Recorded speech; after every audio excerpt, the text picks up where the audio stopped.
All right, this is our last handout for ratios. It says, how do graphs represent ratios?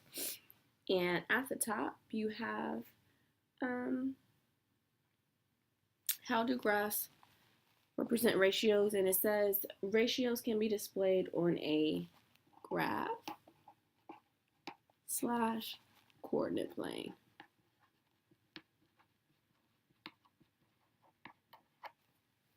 All right, either we've worked with working with graphs and we've worked with coordinate planes. Okay, this says write each ordered pair in the chart below. Be sure to write them in the form of x and y and begin with the lowest x value. So when you're looking at a graph, the lowest x value, remember this is your x, the lowest x is right here, which is at 1 and 50. So my first ordered pair is 1 and 50. Going to keep going up. The next one is 2 to 100. So I know this is going to be tedious, so I want you to pause this video and I want you to finish out writing your order pairs here. All right.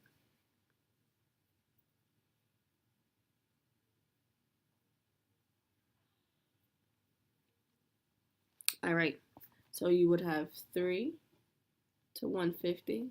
I'm going to go a little faster since you should already have it. 4 to 200. 5 to 250. 6 to 300. 7 to 350. 8 to 400. And 9 to 450. You should have all of those values down. That wasn't a hard task to do. You should know how to write your ordered pairs. All right, we're going to move towards the bottom. We're still working with this graph. At the top, we're just going to answer the questions at the bottom.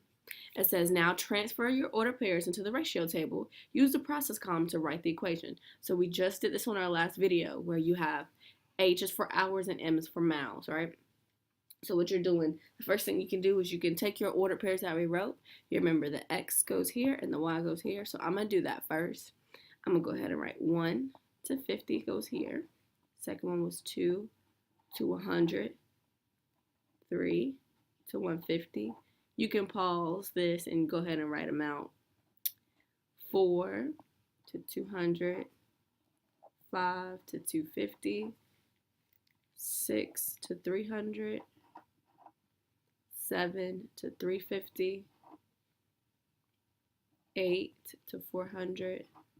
And 9 to 450. All right. You're looking to figure out the process. So I know this hour, you're increasing by 1 hour on this time, but what is happening with the miles? This is going up by 50 each time. 50, 100, 150, 200, 250, 300, 350. So essentially, for every hour, you're adding 50 miles. You're multiplying by 50 miles.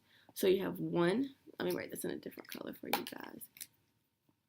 1 times 50 gives you 50. 2 times 50 gives you 100. 3 times 50 gives you 150. So go ahead and continue the process because every time you're increasing by 50. Each hour you're increasing by 50. So 4 times 50, 5 times 50, 6 times 50, 7 times 50, 8 times 50, and 9 times 50. All right, so we figured out our process. Now the equation, what I always tell you guys to remember, you are always basically solving for y. So y is going to let you know. That's the first part of your equation. So you should have m equals something. How can you figure out this column from this column? Right here. It's telling you if you multiply by 50, you will get the number of miles. So it will be 50 times h. 50 times the number of hours will give you the number of miles. Remember, the coefficient goes first.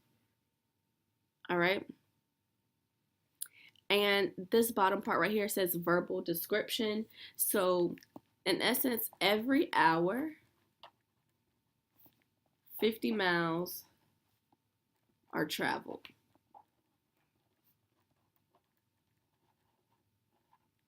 For every hour, 50 miles have been traveled. All right. So looking towards the back.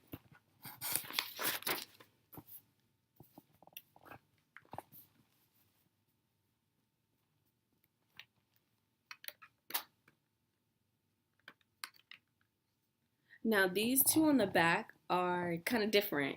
One at the top, they give you no information except the equation. And if when we go to the bottom, you'll see that they give us graphing information, but no equation. All right. So you have to know how to work backwards sometimes. So this first scenario at the top, it says a biker rider graphs his training for the week. Now, how can you do this by looking at an equation? M is the number of miles, and I can see D is the number of days just by looking at your graph labels. All right. So we're trying to find the total miles, but I know if I do the day times 5, I can figure it out. So in essence, what you're doing, if we are at 1 day, right, all you have to do is plug in, we're only going to 6, plug in the D right here. The D is 1, 2, 3, 4, and 5 because that equals the days. So if you were to plug in 1 right here where it says D, the new equation essentially will look like 5 equals 5 times 1, right? If I was to try to figure out 2, it will be M equals 5 with 2 in the parentheses. All you're doing is substituting your days where you see the letter D. So when you go for 1 day, 5 times 1 is 5. So you're going to be at 1 and 5. And I'm going to go ahead and write my first order pair that I found. On the second day, plug in 2 for D. That's 5 times 2. So when you're at 2, 5 times 2 equals 10. And you have 2 and 10. Plug in 3, so it'll be 5 times 3. When you're at 3 days, you're at 15 miles. So 3 days, 15 miles, it's 3 and 15. I want you to pause this and go ahead and continue. And I want you to go ahead and do your days in your miles. Remember, X and Y. Go ahead and plug that in. All right, to save some time. So go ahead and pause the video and do that. When you get back, I'm going to go ahead and just write all the answers down for you.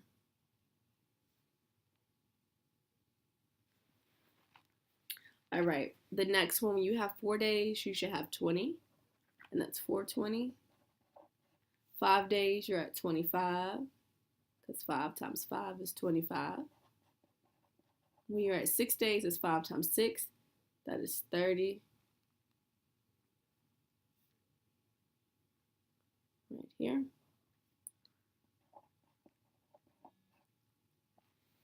And they had an extra one, but you don't, you can write that. If it were at 7, which is right here, 7 would be 35, because 7 times 5 equals 35. All right. So over here in your days and your miles, all you're doing is taking those ordered pairs and putting them right here. So you have 1 to 5 to 10, 3 to 15, 4 to 20, 5 to 25, 6 to 30, and 7 to 35. Your job is to figure out the process in this case, all right? And you can figure out the process because they gave you the equation. You're multiplying by 5, see? When you remember the two numbers are beside each other, you're multiplying just like we did when we plugged in our number of days, we multiply by 5. So you're multiplying times 5 each time for this column.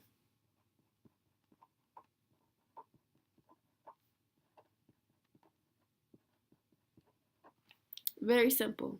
Now, how to verbalize this, how to say what you see and what is going on. You would say the bike rider trains by riding 5 miles each day. Remember, because you were going up by 5 each time. All right. On the bottom, last part of these notes, Sorry, I just want to make sure you guys can see it. And sorry, my voice sounds so bad. I was yelling all day yesterday at the basketball game. All right, so we can see most of this. All right, number 2 says a factory is able to manufacture a certain number of parts each hour. All right, so they don't give us much. They're missing some information, but they have the order pairs for some. All right, so what you can go do, look at your X and Y. You have hours and parts, right? This part is missing, but you can figure out these parts because they give you 1, 2, 3, 4, 5 points that you can go ahead and plot. So look at the first hour. The first hour right here is 1, and that's on 10. So to figure out that number of parts, you just found it. It's right here, 1 to 10. So let's go look when it's at 3 hours. It looks like it's in between 30 and 40. So I'm going to say it is, it looks like 35, but they have 36. So I'm going to write 3 to 36. And honestly, guys, I made a mistake. That is not on the 10. It's a little bit above. This is 12. So I'm glad I'm doing this with you. I was going to have you guys do this by yourself, but you guys would have never gotten this right. So when I go look at 4, it's right under the 50. I want to say 48. And the last one, 8. It's a little bit higher than 90. It's 96. All right, so I can go ahead and write my ordered pairs because the number of hours to parts. So this is 1 and 2, 12, sorry, 1 and 12. The next one right here, you have 3 and 36. Next one right here, you have 4 and 48. Next one, you have 5 to 60. And last, you have 8 to 96. All right, so we're almost completing there. This hourly graph jumped a lot. So our process, we have to figure out. So how can I go from 1 to 12, 3 to 36, 4 to 48? You can honestly, looking at your X and Y, divide Y into X. So do 12 divided by 1 is 12. 36 divided by 3 is 12. 48 divided by 4 is 12. 60 divided by 5 is 12.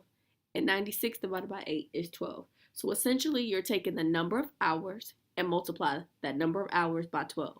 So you would have 1 times 12, in this case 3 times 12, 4 times 12, 5 times 12, and 8 times 12. So when we are working at getting the equation, we're trying to find the P because the P is the Y. P is going to be the first part of my equation. How can I figure out how to get P? By using your X, which is H. So if you multiply H times 12, you will get your parts. So it will be 12H, because 12 times the number of hours. Any hour, say if we say 2 hours. 2 hours times 12 equals 24, because 24 will go right in between 12 and 36. So for your verbal description, you would write the factory makes 12 parts per hour. Every hour, 12 parts. That's how you can also look at it. All right. So you do have homework for this section that I would like you to complete. I didn't show homework in the last video, so let me go back and show you homework 6. All right, so homework 6 looks like this. Let me turn the light off so you can see. So homework 6 looks like this. Do ratios have patterns? The same thing. This is from the last video, so kind of backtracking. Book fair fundraisers. Every day you get $250. So in one day you get $250. In 2 days you will do 2 times $250 will be $500. This one should be easy. All right. You're going to write your order pairs and you're going to label your graph. Make sure you have a title, your X, and your X right here, your Y right here. Same thing with these two graphs. Homework 6 is fairly easy. All right. And we did, that was note 7. Here is your homework. Do you have homework for 7? Yep, homework 7. How do graphs represent ratios? This is what we just did in this video. They give you the graph. What you have to do is plug in the hours and the cookies. So like for 1, it has 1, it looks like it's right under 100. If you would like, I can tell you where that dot is, because if it's not on directly on that line, you guys will not know. All right, so I do not mind helping you figure out plotting your points. Just come to me and I will go ahead and help you, and I may just screenshot what those values are so you don't have to worry about trying to figure it out. All right, and that is it. Just complete. You're going to complete homework 6 and 7 after you've watched both videos.